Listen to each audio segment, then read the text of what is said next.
Podcast listener Hannah wrote in to tell us this, quote, I love Pastor John's 1984 sermon series on the book of Ruth.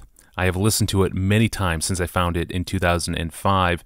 In 2012, I listened to it with tears streaming down my face as I held my husband's hand and as we drove to our first military duty station as newlyweds.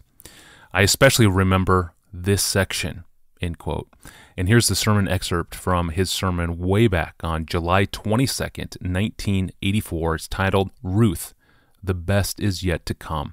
Here's what John Piper said. In 1912, John Henry Jowett gave a series of lectures at Yale called the Yale Lyman Beecher Lectures on Preaching. And in it, I've been reading those, and in it, he describes great preaching. And he does it in such a way that I see Ruth, that is the book, and what the author of this book did is what he thinks great preachers are supposed to do. Let me read this paragraph for you.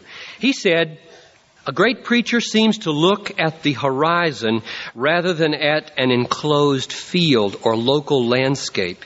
He has a marvelous way of connecting every subject with eternity past and with eternity to come.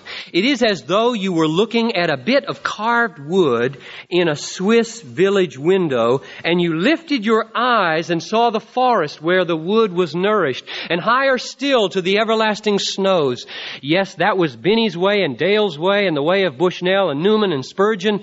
They are always willing to stop at the village window, but they always link the streets with the heights, and they send your souls a-roaming over the eternal hills of God.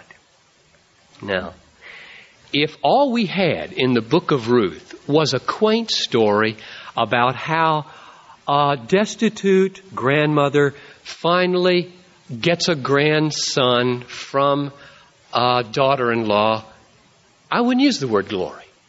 That's where the story ended. And it was just sort of a sentimental, encouraging little thing.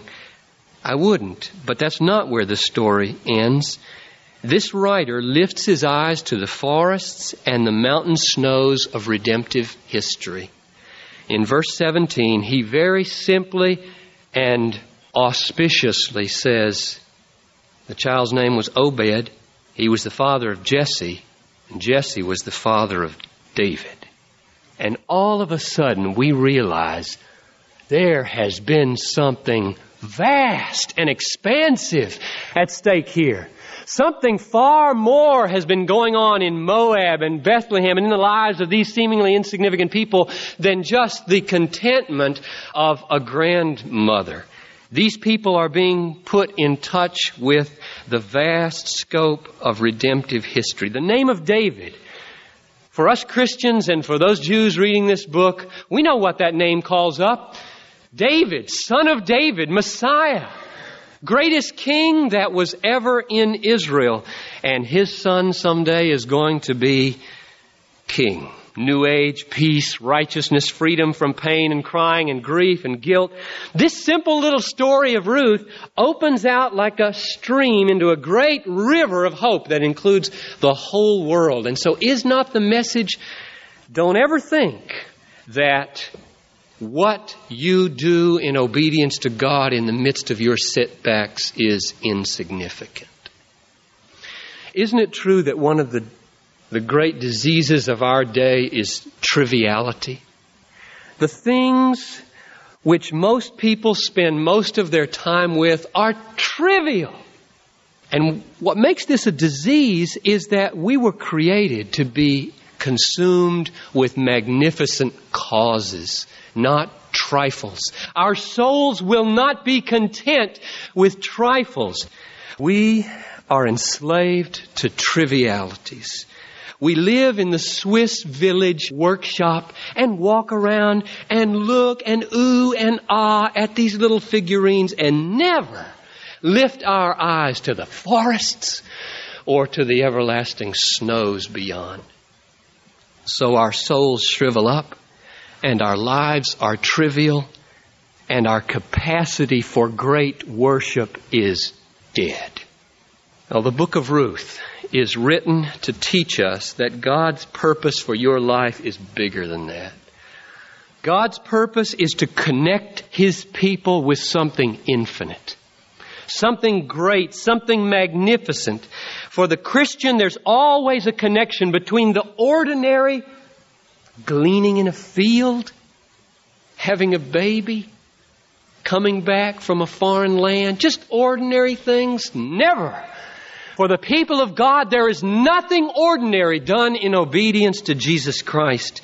It is all cosmic. It is magnificent. God is preparing a demonstration to the principalities in the heavenly places of His own wisdom, and He's doing it in your daily lives if you had eyes to see. So the word glory isn't too big, my friends. It is not too big. It's too little. It's weak. It's lame. I wish I had words bigger and better than the word glory to describe what our destiny is and what the meaning of your Monday is tomorrow when it's connected to the King of Kings and the destiny that He has for the world. Amen. Hannah, thank you for sending us this clip. And if you have a meaningful sermon excerpt from a John Piper sermon of your own, please send it in to us and share it. Send me the sermon title along with the timestamp of when and where the audio occurs in the audio recording. Email me at askpastorjohn@desiringgod.org. And you can find this entire sermon from July 22nd, 1984. It's titled again, Ruth, the Best is Yet to Come. Well, when should non-quitters quit?